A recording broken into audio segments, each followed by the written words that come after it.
Howdy, everyone. My name is Brandon, and I work on the managed services team here at Plant Technologies. I'm here with your play of the week. As AI agents become embedded in enterprise ecosystems, they are evolving beyond simple tools or workflows into a digital workforce. These agents can interpret intent, access and manipulate enterprise data, execute actions, and even make real-time decisions. In many ways, they operate like human insiders, only with machine speed data processing capabilities. To govern and protect these agents effectively, Microsoft Purview Insider Management is being expanded to agents, with specific indicators and insider risk score built for agents based on agentic activities.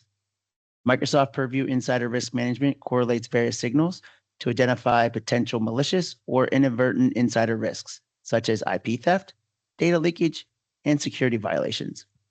Built with privacy by design, users are pseudonymized by default, and role-based access controls and audit logs are in place to help ensure user-level privacy.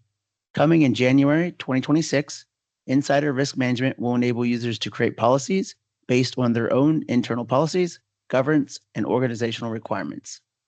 Thank you for tuning in to this play of the week, and have a great day.